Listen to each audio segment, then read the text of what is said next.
ನಿಮಗೆ ಗೊತ್ತಿರುವಂತೆ ಮಧ್ಯಪ್ರಾಚ್ಯದಲ್ಲಿ ಯುದ್ಧ ತಾರಕಕ್ಕೇರಿದೆ. ಇರಾನ್, ಇಸ್ರೇಲ್ ಮತ್ತು ಅಮೆರಿಕದ ನಡುವೆ ನಡೆಯುತ್ತಿರುವ ಯುದ್ಧದ ಎಫೆಕ್ಟ್ ಈಗಾಗಲೇ ಭಾರತಕ್ಕೆ ತಟ್ಟಿದೆ. ಎಲ್ಪಿಜಿ ಗ್ಯಾಸ್ ಅಭಾವ ಸೃಷ್ಟಿಯಾಗಿದೆ. ಆದರೆ ಪೆಟ್ರೋಲ್ ಡೀಸೆಲ್ಗೆ ಇನ್ನೂ ಸಮಸ್ಯೆ ಬಂದಿಲ್ಲ. ರೇಟ್ ಕೂಡ ಹೆಚ್ಚಾಗಿಲ್ಲ. ಯಾಕೆಂದ್ರೆ ಇಂತಹ ಸನ್ನಿವೇಶಕ್ಕಂತಾನೆ ಭಾರತ ಮೊದಲೇ ಪ್ಲಾನ್ ಮಾಡಿತ್ತು. ಇಂತಹ ಜಾಗತಿಕ ಎಮರ್ಜೆನ್ಸಿ ಅಥವಾ ಯುದ್ಧದ ಸಮಯದಲ್ಲಿ ಭಾರತವನ್ನ ಕಾಪಾಡಲು ನಮ್ಮ ನೆಲದ ನೂರಾರು ಅಡಿ ಆಳದಲ್ಲಿ ಪಾತಾಳದಲ್ಲಿ ಒಂದು ಬೃಹತ್ ರಕ್ಷಣಾ ಕವಚವನ್ನ ನಿರ್ಮಾಣ ಮಾಡಲಾಗಿದೆ. ಅದರ ಬಗ್ಗೆ ನಿಮಗೆ ಗೊತ್ತಾ? ಎಸ್, ಗೊತ್ತಿಲ್ಲ ಅಂದ್ರೆ ಇವತ್ತು ಅದರ ಬಗ್ಗೆನೇ ನೋಡೋಣ ಬನ್ನಿ. ಅದೇನಂದ್ರೆ ಸ್ಟ್ರಾಟಜಿಕ್ ಪೆಟ್ರೋಲಿಯಂ ರಿಸರ್ವ್ ಅಥವಾ ಭೂಗರ್ಭದ ಕಚ್ಚಾ ತೈಲ ಸಂಗ್ರಹ. ಅಲ್ಲಿನ ಗುಹೆಗಳಲ್ಲಿ ತೈಲಗಳನ್ನ ಸಂಗ್ರಹ ಮಾಡಿ ಇಂಥ ಎಮರ್ಜೆನ್ಸಿ ಟೈಮ್ ಅಲ್ಲಿ ಬಳಸಿಕೊಳ್ಳಲಾಗುತ್ತಿದೆ. ಹಾಗಾದ್ರೆ ಆ ಕಲ್ಲಿನ ಗುಹೆಗಳಲ್ಲಿ ಕಚ್ಚಾ ತೈಲವನ್ನ ಹೇಗೆ ಸ್ಟೋರ್ ಮಾಡ್ತಾರೆ? ಈ ಐಡಿಯಾ ಶುರುವಾಗಿದ್ದು ಯಾಕೆ? ಕರ್ನಾಟಕದ ಪಾದೂರು ಹಾಗೂ ಮಂಗಳೂರಿನಲ್ಲಿರುವ ಘಟಕಗಳ ಸಾಮರ್ಥ್ಯ ಎಷ್ಟು?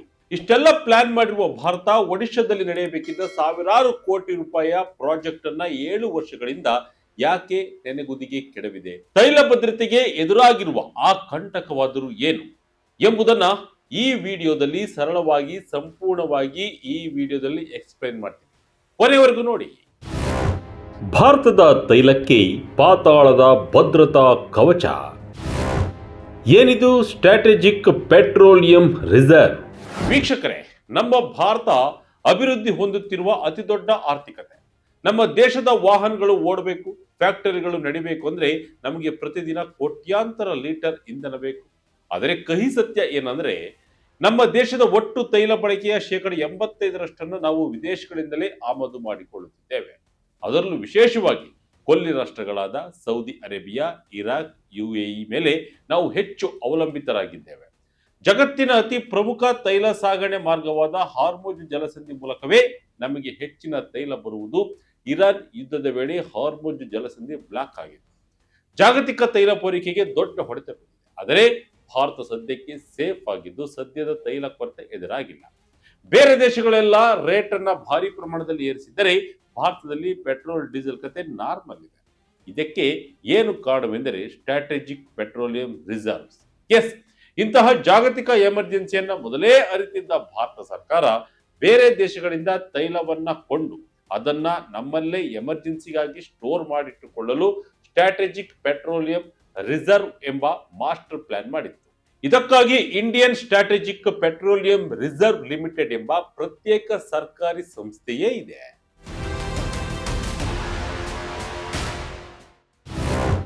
ಹೇಗಾಗುತ್ತೆ ಪಾತಾಳದಲ್ಲಿ ಕಚ್ಚಾ ತೈಲ ಸಂಗ್ರಹ?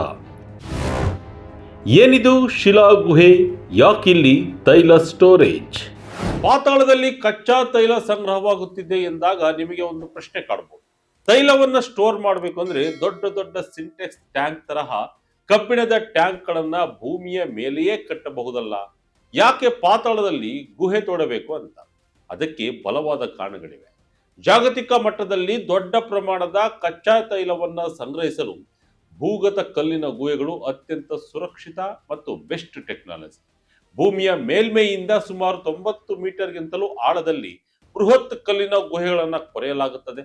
ಈ ಗುಹೆಗಳು ಎಷ್ಟು ದೊಡ್ಡದಿರುತ್ತವೆ ಅಂದ್ರೆ ಕಿಲೋಮೀಟರ್ ಗಟ್ಟಲೆ ಉದ್ದ ಇರುತ್ತವೆ. ನಮ್ಮ ಭಾರತದ ವಿಶಾಖಪಟ್ಟಣಂನಲ್ಲಿರುವ LPG ಗುಹೆ ಅಂತೂ ಸಮುದ್ರ ಮಟ್ಟದಿಂದ 196 ಮೀಟರ್ ಆಳದಲ್ಲಿದೆ. ಇದರ ಅತಿ ದೊಡ್ಡ ಲಾಭ ಅಂದ್ರೆ ಭದ್ರತೆ. ಯುದ್ಧದ ಸಮಯದಲ್ಲಿ ಶತ್ರು ದೇಶಗಳು ಏರ್ ಸ್ಟ್ರೈಕ್ ಮಾಡಿದರೂ, ಬಾಂಬ್ ಹಾಕಿದರೂ ಈ ಭೂಗರ್ಭದಲ್ಲಿ ಗುಹೆಗಳಿಗೆ ಒಂದು ಸಣ್ಣ ಸ್ಕ್ರಾಚ್ ಕೂಡ ಆಗಲ್ಲ.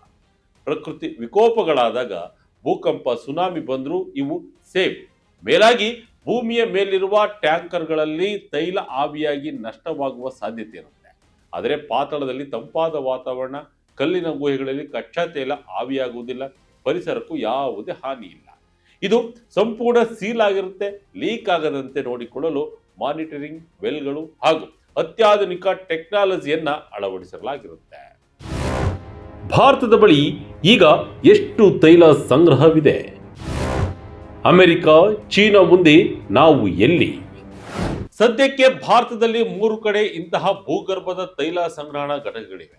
ಆಂಧ್ರ ಪ್ರದೇಶದ ವಿಶಾಖಪಟ್ಟಣಂನಲ್ಲಿ 1.33 ಮಿಲಿಯನ್ ಮೆಟ್ರಿಕ್ ಟನ್, ಕರ್ನಾಟಕದ ಮಂಗಳೂರಿನಲ್ಲಿ 1.5 ಮಿಲಿಯನ್ ಮೆಟ್ರಿಕ್ ಟನ್ ಮತ್ತು ಉಡುಪಿ ಜಿಲ್ಲೆಯ ಪಾದೂರಿನಲ್ಲಿ 2.5 ಮಿಲಿಯನ್ ಮೆಟ್ರಿಕ್ ಟನ್ ಸಾಮರ್ಥ್ಯದ ಗುಹೆಗಳಿವೆ.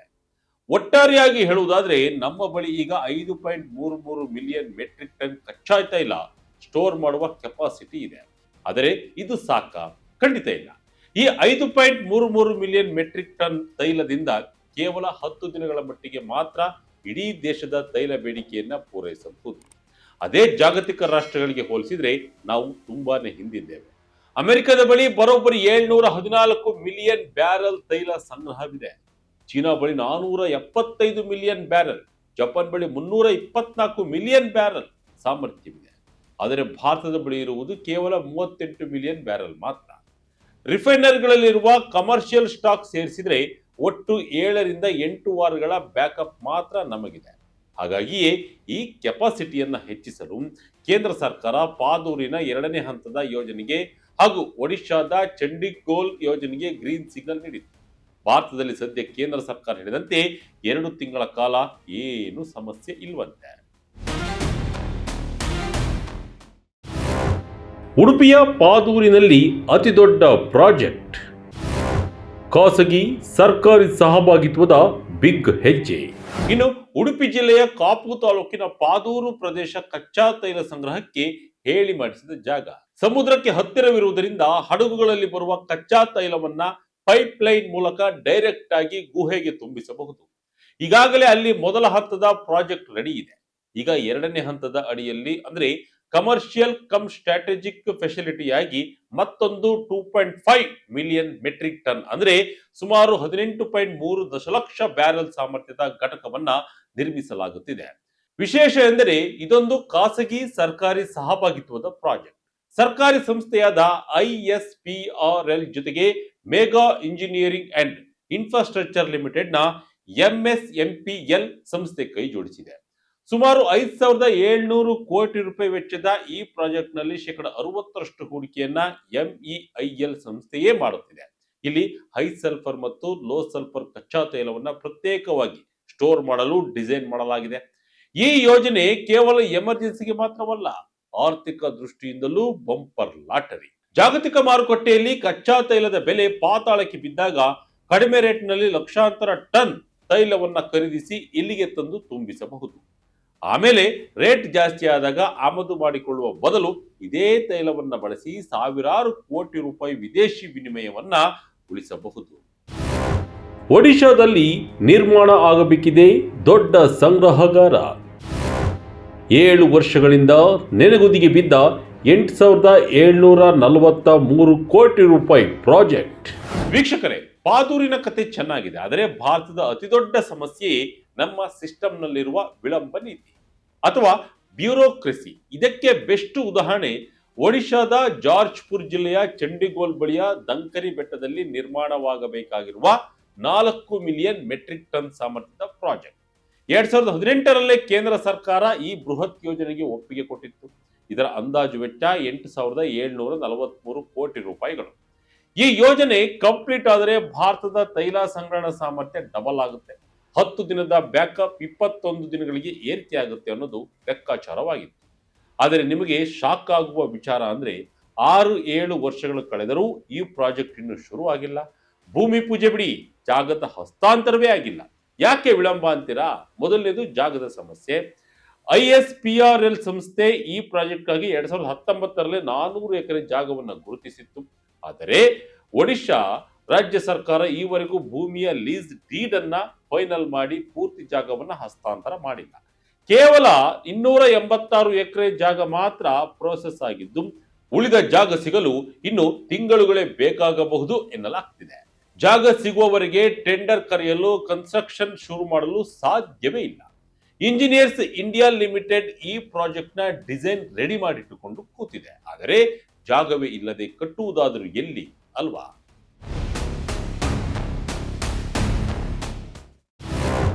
ಕಲ್ಲುಕ್ವಾರಿ ಮಾಫಿಯಾದಿಂದ ಇಡೀ ಯೋಜನೆಗೆ ಕುತ್ತು. ಪಾತಾಳಕ್ಕೆ ಕನ್ನ ಹಾಕುತ್ತಿರುವ ಅಕ್ರಮ ಗಣಿಗಾರಿಕೆ.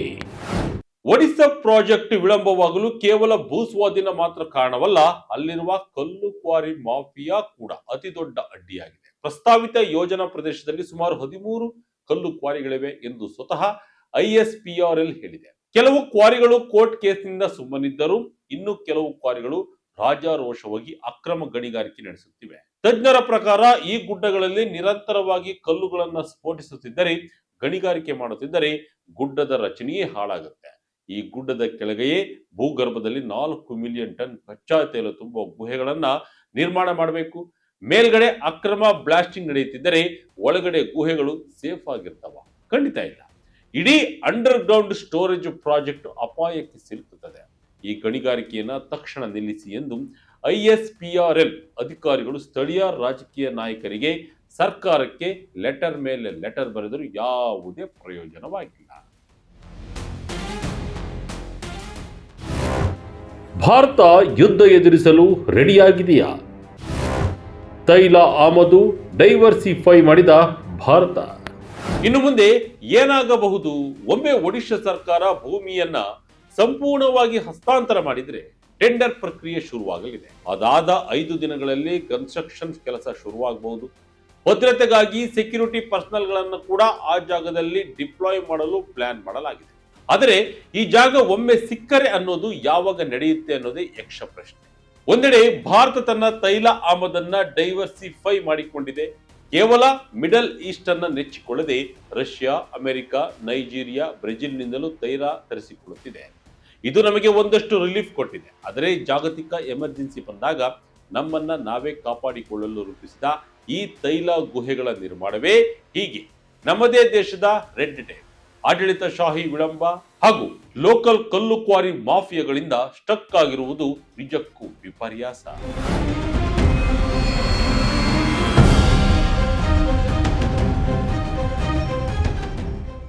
ಒಟ್ಟಿನಲ್ಲಿ ಜಗತ್ತಿನಲ್ಲಿ ಯುದ್ಧದ ಮೂಡಿದೆ. ಮಧ್ಯಪ್ರಾಚ್ಯ ಹೊತ್ತಿ ಉರಿಯುತ್ತಿದೆ. ಈ ಹೊತ್ತಲ್ಲಿ ಭಾರತಕ್ಕೆ ಎಫೆಕ್ಟ್ ಆಗಬಾರದು ಅಂತ ಸ್ಟ್ರಾಟಜಿಕ್ ತೈಲ ಸಂಗ್ರಹಗಾರರನ್ನ ಭಾರತ ಸ್ಥಾಪಿಸಿದೆ. ಈಗ 3 ತೈಲ ಸಂಗ್ರಹಗಳಿದ್ದು ಇನ್ನು 2 ತೈಲ ಸಂಗ್ರಹಗಳು ನಿರ್ಮಾಣ ಆಗಬೇಕಿದೆ. ಭಾರತದ ಆರ್ಥಿಕ ಭದ್ರತೆ ಹಾಗೂ ಸ್ವಾವಲಂಬನೆಗೆ ಪಾದೂರು ಮತ್ತು ಚಂಡಿಕೋಲ್ನಂತಹ ಯೋಜನೆಗಳು ನಮ್ಮ ಜೀವನಡಿಯಾಗಲಿವೆ. ಪಾದೂರು ಯೋಜನೆಗೆ ವೇಗ ಸಿಕ್ಕಿದರೂ ಕೂಡ ಚಂಡಿಕೋಲ್ ಯೋಜನೆ ವಿಳಂಬಗತಿಯಲ್ಲಿ ಸಾಗುತ್ತಿರುವುದು ಭಾರತದ ತೈಲ ಭದ್ರತೆಗೆ ದೊಡ್ಡ ಸವಾಲಾಗಿದೆ. ಮುಂದೇನಾಗುತ್ತದೆ ಎಂಬುದನ್ನ ಕಾದು ನೋಡಬೇಕಿದೆ. ಇದಾಗಿತ್ತು ಈ ಕ್ಷಣದ ಇಂಟ್ರೆಸ್ಟಿಂಗ್ ಸ್ಟೋರಿ. ಇದೇ ರೀತಿಯ ಸ್ಟೋರಿಗಾಗಿ Vijaya Karnataka website, YouTube page, Facebook page follow ಮಾಡ್ತಾ ಇರಿ. ಧನ್ಯವಾದಗಳು.